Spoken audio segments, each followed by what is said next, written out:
का डॉक्टर कुछ भी नहीं करता। वो कहता था अगर औलाद हुई तो इलाज के बगैर हो जाएगी। इस बात को 3 माह गुजर गए थे, लेकिन कोई फायदा नहीं हुआ था। 3 माह बाद शोहर ने इजाजत दे दी कि डॉक्टर से चेक करवा लो। मैं फौरन डॉक्टर के पास चली गई थी। इस वक्त शादी को 3 साल हो गए थे। मैंने चेक करवाया तो डॉक्टर ने मुझे ऐसी खबर सुनाई कि मेरे पाँव से जमीन निकल गई थी। वो मुझे कहने लगी कि मैंने ऐसा कुछ नहीं किया जिससे औलाद हो जाए, यानी कि मैं कन्वारी हूँ। मैं शूक हो गई थी। डॉक्टर ने मेरा उड़ा हुआ रंग देखा तो मुझे दिलासा देने लगी कि घबराने वाली बात नहीं, अक्सर ऐसा होता है। शादी से पहले इन चीज़ों के टेस्ट करवाने चाहिए। मुझे और हैरानी हुई जब डॉक्टर ने कहा कि मेरा शौहर बाप नहीं बन सकता, इसको बीमारी है। तो मैं समझ गई थी। मुझे काफी अफसोस हुआ था कि 3 साल से आज तक मैं तो एक धोखे में जीती आई हूँ। अब मैं क्या करूं? मुझे कुछ मालूम नहीं था। मैं घर जाते साथ ही जोर जोर से रोने लगी थी। मेरा शौहर तो काम पर गया हुआ था, तो ससुर ने मुझे रोते हुए देखा तो काफी हैरान हुआ और मुझसे पूछने लगा कि आखिर क्या हुआ है।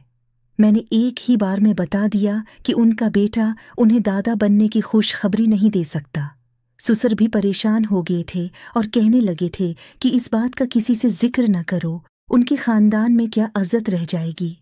मैंने ससुर का अतरा हुआ चेहरा देखा तो मान लिया था, लेकिन अब काफी मायूस हो गई थी। फिर भी मेरी लड़ाई होती रहती थी। मेरा मिजाज काफी अजीब हो गया था। अब मैं शौहर से तंग आ गई थी। वो जब भी मेरे पास आता तो मेरा दिल करता था कि वो मुझे से दूर ही रहे और मेरे पास बिल्कुल न आए। अब मेरे ससुर के साथ काफ़ी अच्छी बनने लगी थी। वो मुझे हौसला देते थे। उन्हें भूलने की बीमारी थी। जब ही वो बहुत जल्दी बातें भूल जाया करते थे, मैं भी उन्हें याद करवाती रहती थी।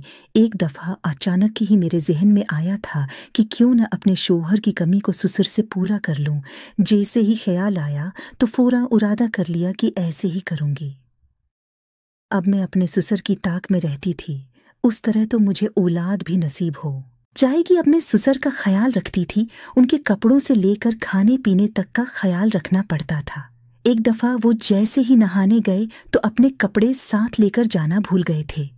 कुछ देर बाद ही ससुर ने मुझे आवाज़ लगाई और कपड़े उन्हें देने का कहा तो मैं चौंक गई थी कि ससुर क्या चाहते हैं, क्योंकि वो वॉशरूम के अंदर थे।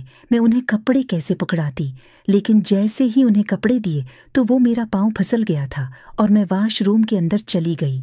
मुझे काफ़ी शर्मिंदगी हो रही थी, लेकिन जैसे ही मेरी नज़र ससुर पर पड़ी तो हैरानी से मेरा मुंह खुले का खुला रह गया, क्योंकि जो उनके पास था वो मेरे शौहर के पास बिल्कुल नहीं था।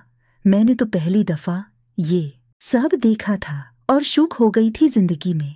मैंने सोच लिया था कि ससुर से बात करूंगी, क्योंकि ससुर भी अकेले ही अपनी जिंदगी गुजार रहे थे, क्योंकि खाला जा चुकी थी। वो अब भी बेसुकून थे।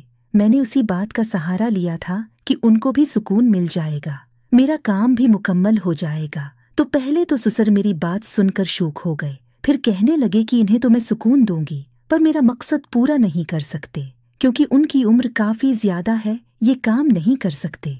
मैंने उसकी बात सुनी तो उनसे कहा कि मैंने देख लिया है, उनमें इतनी ताकत है कि मेरा काम भी हो जाएगा।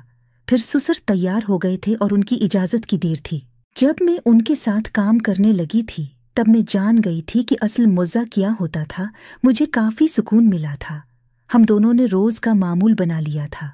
शौहर को पता नहीं था कि उसके पीछे से क्या चलता है। कुछ देर बाद ही मुझे औलाद की खुशखबरी मिली तो मैं खुश हो गई थी। मैं जानती थी कि औलाद किसकी है और शौहर भी खुश था, और शौहर तो यही समझता था कि ये औलाद उसकी है। मैंने ससुर का शुक्रिया अदा किया कि उनकी मदद के बगैर ये सब न हो पाता। ये बात अभी भी एक राज बन के दुफन है कि वो औलाद मेरे शौहर से नहीं हुई है। प्यारे दोस्तों, अगर आपको कहानी अच्छी लगी है तो मेरे चैनल को सब्सक्राइब कर दें ताकि आपको मज़ीद ऐसी वीडियो मिल सकें।